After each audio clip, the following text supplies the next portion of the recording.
पंजाब से Europe America तक Lawrence Goldy syndicate का खौफ। दोस्तों, कल्पना कीजिए एक ऐसा युवक जिसके पास किसी चीज़ की कमी नहीं थी।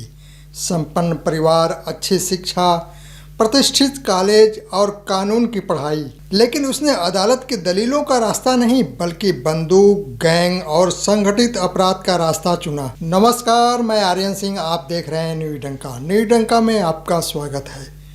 दोस्तों, आज बात हो रही है दहशत बनाम गोल्डी सिंडिकेट के खौफ को लेकर। आज उसका नाम केवल भारत में ही नहीं बल्कि कनाडा, अमेरिका और यूरोप की कानून परिवर्तन एजेंसियों की जांच का विषय बन चुका है। दोस्तों, यह कहानी केवल एक गैंगस्टर की नहीं है, यह उस अपराध मॉडल की कहानी है जिसने स्थानीय गैंगबाजी को अंतर्राष्ट्रीय नेटवर्क में बदलने का आरोप झेला। हत्या, रंगदारी, हथियारों की तस्करी, मादक पदार्थों के कारोबार और विदेशों तक फैले संपर्कों के आरोपों ने लॉरेंस बिश्नोई और उसके करीबी सहयोगी गोल्डी बराक को लंबे समय से चर्चा के केंद्र में रखा है। दोस्तों, इस वीडियो के माध्यम से उसके सार्वजनिक रिकॉर्ड, जांच एजेंसियों के दावों और उपलब्ध तथ्यों के आधार पर अपराध के इस नेटवर्क को समझना है। अब प्रश्न उठता है कि लॉरेंस बिश्नोई कौन है। दोस्तों, लॉरेंस बिश्नोई का जन्म 12 फरवरी 1993 को पंजाब के फजिल्का जिले के दुतरावाली गांव में हुआ। आम धारणा यह होती है कि बड़े अपराधी अक्सर बेहद गरीब या अभावग्रस्त परिवार से आते हैं, लेकिन लॉरेंस की कहानी इससे बिल्कुल अलग बताई जाती है। वह एक आर्थिक रूप से संपन्न जमींदार परिवार में पला बढ़ा। परिवार के पास खेती की अच्छी खासी जमीन थी। उसके पिता हरियाणा पुलिस में कांस्टेबल रहे और बाद में खेती करने लगे, यानी परिवार का कानून व्यवस्था से भी संबंध था। इतिहास में ऐसा पहला उदाहरण भी नहीं है। भारत के सबसे कुख्यात अपराधियों में गिने जाने वाले दाऊद इब्राहिम के पिता इब्राहिम कास्कर भी तत्कालीन बॉम्बे पुलिस में हेड कांस्टेबल थे। यह तुलना किसी समानता का प्रमाण नहीं है बल्कि इस तथ्य की ओर संकेत करती है कि केवल पारिवारिक पृष्ठभूमि यह तय नहीं करती कि कोई व्यक्ति आगे चलकर कौन सा रास्ता चुनेगा। दोस्तों, लॉरेंस की शुरुआती पढ़ाई अवोहर में हुई। इसके बाद वह चंडीगढ़ पहुंचा, जहां डीएवी कॉलेज और फिर पंजाब विश्वविद्यालय में कानून की पढ़ाई शुरू की। वहीं से उसकी ज़िंदगी ने ऐसा मोड़ लिया जिसने आगे चलकर उसे देश के सबसे चर्चित अपराध मामलों में शामिल कर दिया है। दोस्तों, पंजाब विश्वविद्यालय लंबे समय से छात्र राजनीति का बड़ा केंद्र रहा है। यहाँ चुनाव केवल पोस्टर और भाषण तक सीमित नहीं रहते बल्कि कई बार गुटबाजी और हिंसा तक पहुँच जाते हैं। इसी माहौल में Lawrence student organisation of Punjab university यानी सोपू से जुड़ा। छात्र राजनीति के दौरान उसकी पहचान तेजी से बढ़ी। इसी दौरान उसकी मुलाकात सतिंदरजीत सिंह उर्फ गोल्डी बराड से हुई। गोल्डी का परिवार भी पुलिस सेवा से जुड़ा रहा। उसके पिता पंजाब पुलिस में सब इंस्पेक्टर थे। दोनों की दोस्ती धीरे धीरे मजबूत होती गई। शुरुआत में यह छात्र राजनीति की साझेदारी थी, लेकिन बाद में यही संबंध कथित तौर पर एक बड़े संगठित अपराध नेटवर्क की रीढ़ बन गया। दोस्तों, कॉलेज चुनावों के दौरान कई हिंसक झड़पें हुई। सार्वजनिक रिकॉर्ड के अनुसार इसी दौर में लॉरेंस पर मारपीट, हत्या के प्रयास और अन्य गंभीर धाराओं में मामले दर्ज होने लगे। इसके बाद उसका नाम लगातार विभिन्न आपराधिक मामलों में सामने आता गया। दोस्तों, वर्ष 2014 में राजस्थान पुलिस ने लॉरेंस बिश्नोई को गिरफ्तार किया। इसके बाद वह अलग अलग हाई सिक्योरिटी जेलों में रहा और वर्तमान में वह गुजरात की साबरमती जेल में बंद है। लेकिन यहीं से कहानी और दिलचस्प तथा चिंताजनक बन जाती है। जांच एजेंसियों का आरोप है कि जेल में रहने के बावजूद उसका नेटवर्क पूरी तरह निष्क्रिय नहीं हुआ है। विभिन्न जांचों में यह दावा किया गया कि अवैध मोबाइल फोन, इंटरनेट कॉलिंग और एनक्रिप्टेड संचार माध्यमों के जरिए कथित रूप से उसके निर्देश नेटवर्क तक पहुंचते रहे। इन दावों की जांच विभिन्न एजेंसियां करती रहीं और कई मामलों में न्यायिक प्रक्रिया जारी है। यदि लॉरेंस को इस नेटवर्क का रणनीतिक चेहरा माना जाता है तो गोल्डी बराड को उसका कथित ऑपरेशनल चेहरा बताया जाता है। सार्वजनिक रिपोर्ट के अनुसार वर्ष 2021 के आसपास गोल्डी बराड भारत छोड़कर कनाडा पहुंच गया। इसके बाद विदेश में रहकर उसने कथित रूप से नेटवर्क के संचालन में महत्वपूर्ण भूमिका निभाई।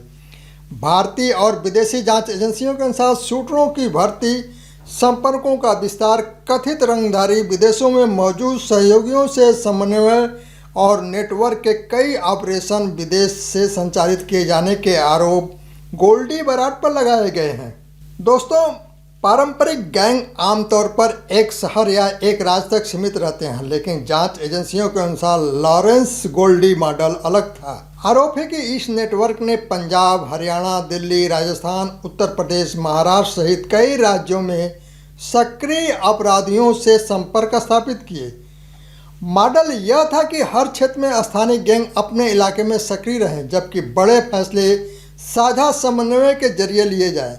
इससे नेटवर्क का दायरा बढ़ता गया और किसी एक व्यक्ति पर निर्भरता कम होती गई। यही वजह बताई जाती है कि कई गिरफ्तारियों के बावजूद नेटवर्क पूरी तरह खत्म नहीं हुआ। दोस्तों, यहाँ एक महत्वपूर्ण बात यह है कि आज का संगठित अपराध केवल बंदूक के दम पर नहीं चलता। तकनीकी उसकी सबसे बड़ी ताकत बन चुकी है। जांच एजेंसियों के अनुसार इस नेटवर्क में internet calling, encrypted messaging platform, virtual number और अन्य डिजिटल संचार माध्यमों का इस्तेमाल किए जाने के आरोप हैं। ऐसी तकनीकों के कारण अलग अलग देशों में बैठे लोग सीधे संपर्क में रह सकते हैं, जबकि जांच एजेंसियों के लिए उनकी गतिविधियों का पता लगाना अधिक चुनौतीपूर्ण हो जाता है। यही कारण है कि आधुनिक संगठित अपराध अब केवल स्थानीय पुलिस का नहीं, बल्कि साइबर विशेषज्ञों, वित्तीय जांच एजेंसियों और अंतर्राष्ट्रीय सहयोग का भी विषय बन चुका है। तो एक संपन्न परिवार का युवक, विश्वविद्यालय की छात्र राजनीति, वहाँ बनी दोस्ती, फिर अपराध की दुनिया और उसके बाद देश की सीमाओं से बाहर तक फैलने के आरोप वाला नेटवर्क। लेकिन असली सवाल अभी बाकी है। क्या यह नेटवर्क केवल रंगदारी तक सीमित था? कनाडा, अमेरिका और यूरोप की जांच एजेंसियां आखिर इसके पीछे क्यों सक्रिय हुई? ड्रग्स, हवाला, हथियारों की तस्करी और अंतर्राष्ट्रीय अपराध से जुड़े कौन कौन से आरोप इस नेटवर्क पर लगे? और भारत, अमेरिका तथा कनाडा ने हाल के वर्षों में इसके खिलाफ कौन कौन सी बड़ी कार्रवाई की? दोस्तों, समय के साथ इस सिंडिकेट ने भारत से बाहर भी अपने कथित संपर्क विकसित किए। इन्हीं आरोपों ने इसे कई देशों की सुरक्षा एजेंसियों के लिए चिंता का विषय बना दिया। वहीं दूसरी ओर भारतीय और विदेशी जांच एजेंसियों के अनुसार गोल्डी बराड के विदेश जाने के बाद नेटवर्क का संचालन पहले से अधिक अंतर्राष्ट्रीय स्वरूप लेने लगा।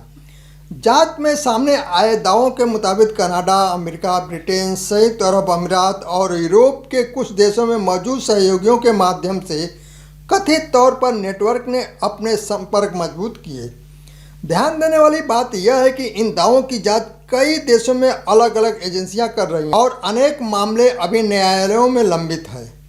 दोस्तों, जांच एजेंसियों के अनुसार कनाडा में बड़ी संख्या में भारतीय मूल के लोगों और कारोबारी समुदाय की मौजूदगी का कथित तौर पर इस नेटवर्क ने फायदा उठाने की कोशिश की। सार्वजनिक रिपोर्ट के अनुसार कई व्यापारियों, बिल्डरों, ज्वेलर्स, कलाकारों और अन्य व्यवसायियों ने धमकी भरे कॉल और रंगदारी मामले की शिकायतें दर्ज कराई। कुछ मामलों में गोलीबारी और आगजनी की घटनाओं की भी जांच हुई। हालांकि प्रत्येक मामले में दोष तय करना न्यायालय का विषय है, लेकिन इन घटनाओं ने कनाडा की सुरक्षा एजेंसियों का ध्यान इस नेटवर्क की ओर खींचा। जांच एजेंसियों के अनुसार इस नेटवर्क की कथित आर्थिक ताकत केवल रंगदारी तक सीमित नहीं थी। विभिन्न जांचों में आरोप लगाए गए कि मादक पदार्थों की तस्करी, हवाला नेटवर्क, अवैध हथियारों की सप्लाई और अंतर्राष्ट्रीय आर्थिक लेन देन इसके वित्तीय स्रोतों का हिस्सा रहे। कुछ जांचों में यह भी दावा किया गया कि अवैध धन को हवाला और अन्य वित्तीय माध्यमों से एक देश से दूसरे देश तक पहुंचाने का प्रयास किया जाता था।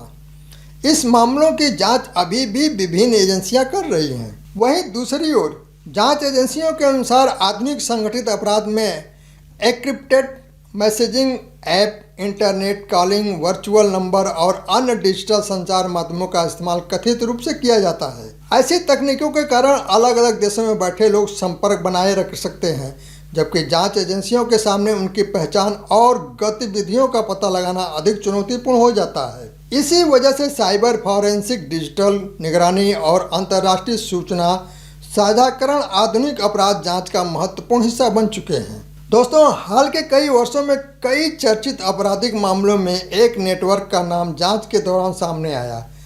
इनमें पंजाबी गायक सिद्धू मूसेवाल की हत्या, राजस्थान में सुखदेव सिंह, गोगा मेड़ी हत्याकांड, महाराष्ट्र के वरिष्ठ नेता बाबा सिद्दीकी की हत्या अभिनेता सलमान खान को दी गई धमकियां तथा उनके घर के बाहर हुई फायरिंग जैसे मामले शामिल रहे। महत्वपूर्ण बात यह है कि इन मामलों में अलग अलग आरोपियों के विरुद्ध न्यायिक प्रक्रिया जारी है और अंतिम निर्णय संबंधित अदालतों द्वारा किया जाएगा।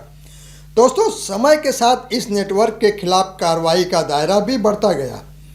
भारत सरकार ने गोल्डी बराड को गैर कानूनी गतिविधियां अधिनियम के तहत व्यक्तिगत आतंकवादी घोषित किया। सरकारी रिकॉर्डों के अनुसार उस पर कई गंभीर आरोप लगाए गए, जिनमें हत्या की साजिश, रंगदारी, हथियारों की तस्करी और देश विरोधी गतिविधियों से जुड़े आरोप शामिल हैं। वहीं कनाडा ने भी लॉरेंस बिश्नोई गैंग को आतंकवादी इकाई के रूप में सूचीबद्ध किया, जिससे कथित रूप से उससे जुड़े व्यक्तियों और संस्थाओं के विरुद्ध वित्तीय और कानूनी कार्रवाई का रास्ता मजबूत हुआ। उधर अमेरिका में संघीय जांच एजेंसियों ने इस नेटवर्क से जुड़े मामले में कई आरोप पत्र दायर किए। सार्वजनिक जानकारी के अनुसार अमेरिकी एजेंसियों ने नेटवर्क से जुड़े संदिग्धों के खिलाफ मादक पदार्थों की तस्करी, रंगदारी और संगठित अपराध से जुड़े मामलों की जांच आगे बढ़ाई। कई देशों की एजेंसियों के बीच सूचना साझा करने और संयुक्त अभियानों ने यह संकेत दिया कि इस नेटवर्क को अब केवल एक देश की समस्या नहीं माना जा रहा है। दोस्तों, विशेषज्ञों का मानना है कि आज का संगठित अपराध पहले जैसा नहीं रहा। पहले गैंग किसी शहर या राज्य तक सीमित होते थे। अब आरोप है कि अपराध की योजना एक देश में बनती है, वित्तीय लेन देन दूसरे देश से होता है, डिजिटल संपर्क तीसरे देश के माध्यम से चलता है और अपराध को अंजाम देने वाला किसी चौथे स्थान पर मौजूद हो सकते हैं। यानी अपराध भी वैश्विक हो चुका है। इसीलिए उससे लड़ने के लिए अंतर्राष्ट्रीय सहयोग भी उतना ही जरूरी हो गया है।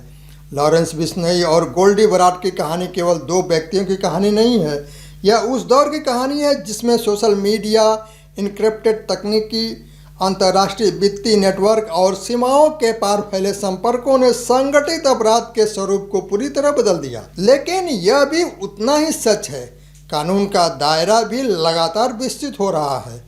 दोस्तों, भारत, कनाडा, अमेरिका और अन्य देशों की एजेंसियां ऐसे नेटवर्कों के खिलाफ साझा रणनीति के साथ काम कर रही हैं। आखिरकार किसी भी मामले में अंतिम सत्य अदालतों के फैसलों और कानूनी प्रक्रिया से ही तय होगा। सबसे बड़ा सवाल यही है, क्या आने वाले वर्षों में अंतर्राष्ट्रीय एजेंसियां ऐसे नेटवर्कों को पूरी तरह ध्वस्त कर पाएंगी या तकनीकी अपराधियों को नए रास्ते देती रहेंगी? दोस्तों, अपनी राय हमें कमेंट में ज़रूर बताइए। यदि आपको यह तथ्यात्मक विश्लेषण उपयोगी लगा हो तो वीडियो को लाइक करें, चैनल को सब्सक्राइब करें और ऐसे ही तथ्य आधारित जानकारी के लिए हमारे साथ जुड़े रहें। धन्यवाद।